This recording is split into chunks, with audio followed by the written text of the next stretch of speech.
Hey everybody, guess what time it is? It's time for Tips from a Messy Studio with Michael deMeng. And here he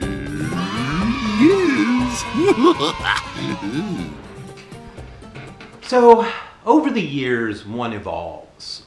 They move forward, they change their opinions. There was a time when I had nothing good to say about Gorilla Glue. But through time, I have adopted a different point of view. I now find this to be a bit more usable. Now, let me explain to you why I was hesitant to recommend Gorilla Glue. There's a couple reasons. First off, it's very messy. You know, if you get it on your hands, it's very sticky, crazy sticky. You'll get like all these brown spots that are almost impossible to take off. You have to sand your fingertips off to clean them. So you could use, unless you use gloves, right? So very, very messy. And the other problem is when you apply it to something, it sort of foams up. So if you have a dainty thing, its natural inclination is to, and then you have to sort of clean it off and all that stuff after it dries, scrape off all the foamy stuff. In fact, you can see like this is a part here on the tip of that where that foamed up. Well, that's what it does.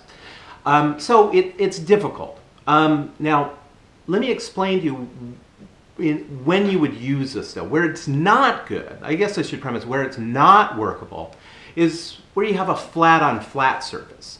Because this dries crazy brittle. And so if you glue it onto something, if it's so brittle that if you bang whatever you glue together, it'll snap off. Where this works great is if you had a hole. If you had to stick something into a hole and you put it in and it foams up because it will fill up the gaps.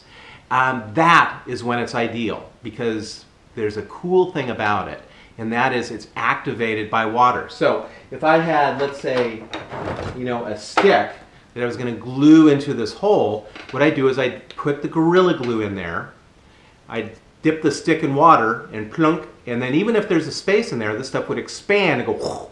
So that's the type of thing this is good for. If you have space that you need to get filled up, you put a little bit of this, a little bit of water, because the water activates it, and it foams up.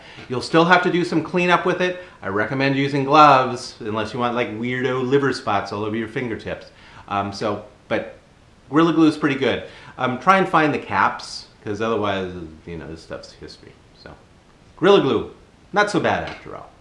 See you next time.